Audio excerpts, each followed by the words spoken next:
अच्छे हो? बहुत अच्छी बात है कि सभी स्वस्थ हो और अच्छे हो। तो जब स्वस्थ हो और अच्छे भी हो तो अच्छी तरीके से अपनी पढ़ाई भी कर रहे होंगे ना, और हिंदी विषय की पढ़ाई अच्छी तरीके से कर रहे होंगे। तो आइए बच्चों, मैं कृष्णा विराज वर्ल्ड स्कूल की तरफ से मैं सुनीता शर्मा, आपकी हिंदी विषय की अध्यापिका, आज की हमारी कक्षा 5 की विषय हिंदी की कक्षा में आप सभी का हार्दिक अभिनंदन करती हूँ।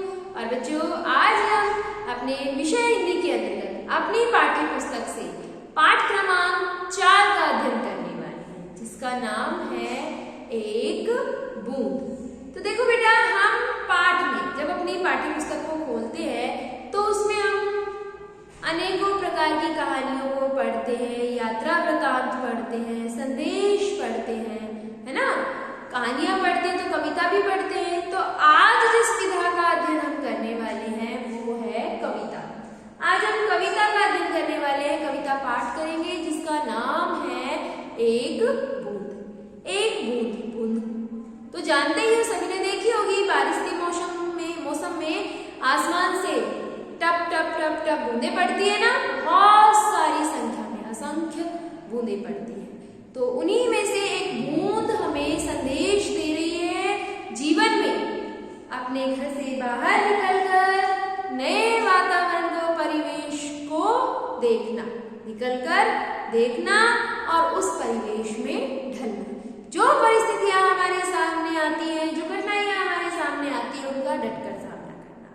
बूंद हमें इस कविता में ये संदेश दे रही है, ये समझाना चाहते हैं कि जब तक हम अपने घर से नहीं निकलेंगे हमें बाहरी वातावरण का पता नहीं चल पाएगा। हम डरते हैं घर के अंदर बैठे हुए कि बाहर जाएंगे तो हमारे साथ क्या होगा, क्या घटना घटित होगी, अच्छी घटना घटित होगी या बुरा होगा। तो अच्छे को बाद में सोचते हैं, पहले बुरे का ख्याल हमारे मन मस्तिष्क पर छा जाता है। होता है ना कि घर से बाहर पैर कदम रखते ही हमारे साथ कभी कोई अनहोनी तो नहीं हो जाएगी, ऐसा होता है ना।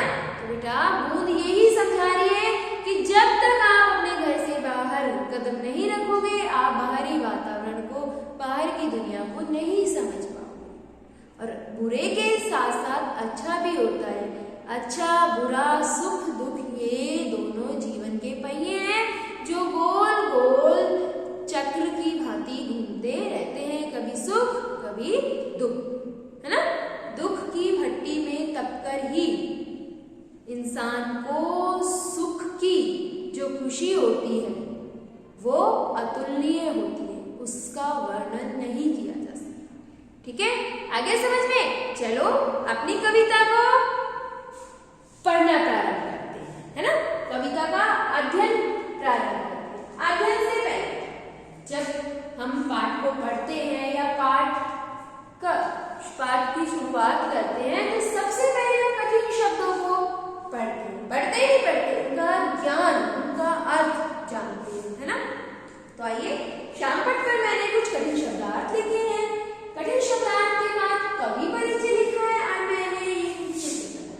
देखो, बूंद दिखाई दे रही है ना, ये खुश है, फिर यहाँ ये थोड़ी सी मायूस हो रही है, फिर ये इसमें सीप में लिखती है। तो ये जो इसकी कहानी है, कविता के माध्यम से बूंद जो अपनी कहानी बता रही है ना, उसको आज हम जानेंगे। तो सबसे पहले आइए शब्दार्थ को। शब्दार्थ, जी। जी एक आदर सूचक शब्द भी होता है ना। हम किसी के नाम के पीछे, है ना, तो किसी शब्द के पीछे लगाते, जैसे पिताजी, दादाजी, श्रीमान जी, श्रीमती जी, वो एक आदर सूचक शब्द भी होता है। और यहाँ पर जो जी का मतलब है, जी का अर्थ वो है मन। हम कहते हैं ना, जी बिगड़ रहा है, जी मिचला रहा है, ऐसा कुछ बोलते हैं, है ना। तो वो जी यहाँ पर मन। कढ़ी, कढ़ी का अर्थ है मिट्टी, देव भगवान या ईश्वर, परमेश्वर। बदा, बदा का अर्थ है लिखा। काल, समय, अनबनी, बेमन से। और अक्सर, अक्सर का अर्थ है प्राय।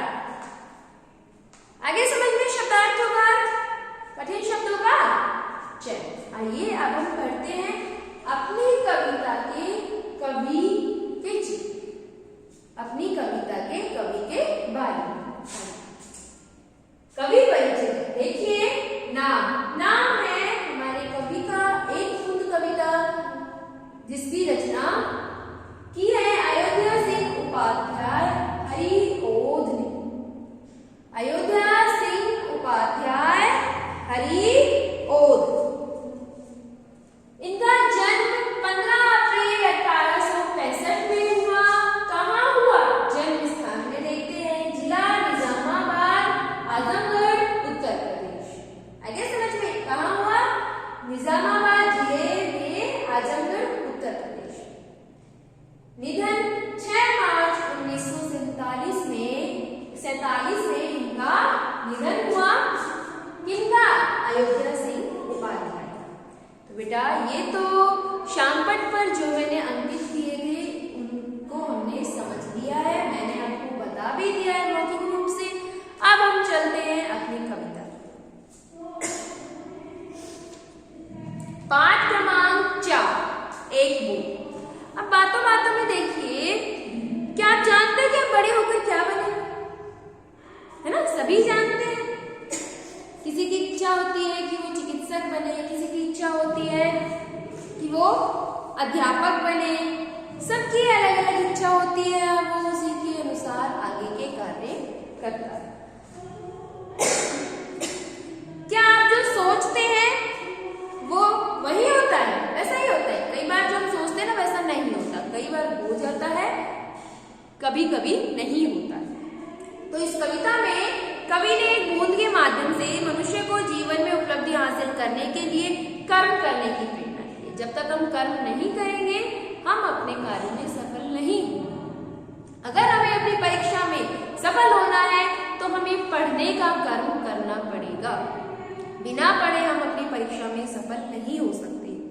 जैसे बूंद बादल से अलग होकर एक सीप में गिरी और मूल्यवान मोती बन। मतलब जब वो बादल से नीचे गिर रही थी तो वो एक बूंद थी, है ना, और जब वो सीप होता है समुद्र में, और जब वो सीप में गिरी और सीप में गिरने के बाद जब सीप बंद हो गया, उसके पश्चात उस सीप में बंद होने के कारण उसे मोती का आकार मिल गया। वो एक मोती बन गया। ठीक है, मोती बन गया। अब पढ़ते हैं कविता को। जो निकलकर बादलों की गोद से थी अभी एक बूंद कुछ आगे बढ़ी। कि बूंद के माध्यम से कवि हमें बता रहा है कि कवि बादलों से जब निकलती है बारिश के मौसम में, जब बूंद नीचे गिरती है तो वो कुछ आगे बढ़ी। सोचने फिर यही जी में लगी, आह क्यों घर छोड़कर मैं यूं कटी। कि वो फिर सोचती है कि मैं अपना घर क्यों छोड़कर आगे निकल पड़ी। उसका घर क्या है? बादल। मनुष्य भी ऐसा ही सोचता है अपने घर से निकलते समय कि मैं अपना घर या अपने घर से बाहर क्यों आऊं, मुझे तो अपने घर में ही रहना चाहिए, है ना। तो वही बूंद भी यही सोच रही है कि मैं अपने घर अर्थात बादलों से निकलकर बाहर क्यों आई है, क्यों चल रही है। देव भगवान मेरे भाग्य में क्या बता, हे भगवान मेरे भाग्य में, मेरी किस्मत में क्या लिखा है। मैं बचूंगी या मिलूंगी धूल में, कि मैं बचूंगी या किसी धूल में मिल जाऊंगी, है ना। धरती पे जब वो गिरती है तो उसका अस्तित्व नहीं रहता, वो मिट्टी में मिल जाती है। या जलूंगी गिर अंगारे पर किसी, चू पड़ूंगी या कमल के फूल में, या किसी अंगारे पर गिरकर जल जाऊंगी, समाप्त हो जाऊंगी, या किसी फूल पर, कमल पर, फूल पर, बहुत प्रकार के फूल होते हैं, उन पर टपक पड़ूंगी। चू पड़ूंगी का अर्थ होता है टपक पड़ना। या क्या कहती है बूंद कि या क्या मैं किसी अंगारे पर गिरकर समाप्त हो जाऊंगी या किसी फूल पर टपक पड़ूंगी। बह गई उस काल एक ऐसी हवा, वह समुद्र और आई अनमनी। कि उस समय एक ऐसी विपरीत हवा चली, जब बूंद ये सब सोच रही थी, बादलों से नीचे गिर रही थी, तो ये सारी बातें वो उसी समय सोच रही थी कि क्या मेरा अस्तित्व बचेगा या धूल में मिल जाएगा, क्या मुझे अंगारों पर जलना पड़ेगा, अगर मैं अंगारे पर पड़ी तो मैं जल जाऊंगी, या फिर किसी फूल पर टपक पड़ूंगी कमल पर। उसी समय एक विपरीत हवा चली और वो जाकर कहाँ गिर गई? समुद्र में गिर गई। एक सुंदर सीप का मुंह था खुला, वह उसी में जा पड़ी मोती बनी। कि जब वो समुद्र में पड़ी तो एक सुंदर सीप का मुंह खुला हुआ था और वो उस सीप के अंदर जाकर पड़ी। और सीप के अंदर से जब वो बाहर निकली तो उसका स्वरूप कैसा था? वो मोती में परिवर्तित हो गया था। जो एक बूंद थी अब वो क्या बन चुका था? मोती बन चुका था। अब देखो कितनी सारी आशंकाएं लेकर जो बूंद है वो बादलों से निकलती है। कितनी सारी आशंकाएं हुई ना कि क्या मैं धूल में मिल जाऊंगी, क्या मैं बचूंगी, मैंने घर से निकलकर कोई गलत काम तो नहीं किया, क्या मैं अंगारे पर जल जाऊंगी, गिरकर जल जाऊंगी, या मैं किसी फूल पर टपक पड़ूंगी, है ना। ये सारी बातें वो सोच रही थी। उसके बाद वो समुद्र में गिर गई। समुद्र में एक सीप का मुंह खुला था, सुंदर सीप का, वो सीप में जाकर गिर गई। अब जैसे ही वो सीप से निकली तो वो क्या बन गया था? किसमें परिवर्तित हो गई थी? एक मोती में। मोती कितना सुंदर होता है, सीप से निकला हुआ मोती बहुत सुंदर होता है ना, चमकीला होता है, सुंदर होता है। तो वो बूंद देखो कितनी सुंदर बन गई। अब बेटा आगे की जो पंक्तियां हैं वो ये है, लोग यूं ही हैं झिझकते सोचते, कि मनुष्य इंसान जो है वो भी इसी तरह बूंद की ही भांति झिझकता है और सोचता है, जबकि उनको छोड़ना पड़ता है घर, जबकि उनको अपने कार्य को करने के लिए घर छोड़ना ही पड़ता है। वो हमेशा घर से निकलते समय यही सोचते हैं कि क्या पता कभी कोई अनहोनी तो न हो जाए, कहीं कुछ गलत तो न हो जाए। किंतु घर को छोड़ना अक्सर उन्हें बूंद लोग कुछ और ही देता है। किंतु घर को छोड़ना अक्सर, कि जब वो घर छोड़ते हैं तो अक्सर ऐसा होता है कि वो कल्पना तो लेकर चलते हैं बुरे की, कि मन में ख्याल तो बुरे का रहता है लेकिन उनके साथ अच्छा हो जाता है। अपने कर्तव्य पथ पर चलते हुए वो सफल हो जाते हैं, है ना। कार्य का निरंतर कार्य करते हुए अपने लक्ष्य की ओर आगे बढ़ते हुए एक दिन उन्हें उनका लक्ष्य मिल जाता है। इसलिए बुरी भावनाओं को छोड़कर, है ना, बुरे का अंदेशा छोड़कर हमें हमेशा सकारात्मक सोच को अपनाना चाहिए और उसी सकारात्मक सोच के साथ आगे बढ़ना चाहिए। जैसे बाद में बूंद के साथ हुआ ना, वैसा ही इंसानों के साथ, मनुष्यों के साथ, है ना। कभी भी गलत विचार करके अपने घर से नहीं निकलना चाहिए। और अगर हम घर से नहीं निकलेंगे तो हम तरक्की नहीं कर पाएंगे, प्रगति नहीं कर पाएंगे। अब ये आप लोगों के ऊपर ही निर्भर करता है। अगर आप घर पर ही रहते हो, कुछ नहीं करते, तो आपका मस्तिष्क शून्य हो जाता है। घर से निकलकर जब आप सुबह विद्यालय आते तो विद्यालय में आपको नई नई बातें सीखने को मिलती है, शिक्षा, ज्ञान सब कुछ सीखने को मिलता है। उससे आप एक अच्छे इंसान बनते हैं, है ना।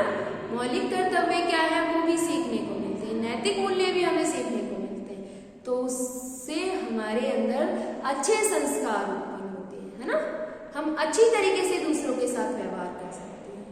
बेटा ये कहानी हमें क्या शिक्षा दे रही है कि हमें अपने कार्यों में सफल होने के लिए, निरंतर प्रगति करने के लिए हमें कर्म करने पड़ते हैं, लगातार चलना पड़ता है और सकारात्मक सोच को अपनाना पड़ता है। ठीक है बच्चों, आज की जो ये कविता थी मैं आशा करती हूँ कि आपको बहुत अच्छे तरीके से समझ में आई होगी। एक बार इसको अच्छे से मौखिक रूप से आप लोग भी वाचन कीजिए, इसका पठन कीजिए और अच्छे से इसको दोहराइए, है ना, और इसका अर्थ ग्रहण करने की कोशिश कीजिए। इस पाठ के जो अभ्यास प्रश्न है वो मैं आपको भेज दूंगी और उनको भी एक अच्छे तरीके से, अच्छे प्रारूप के साथ बनाकर लिखिए, तो आपका जो गृह कार्य है वो भी बहुत सुंदर और आकर्षित होगा। ठीक है बच्चों, मिलते हैं अपनी अगली कक्षा में। धन्यवाद।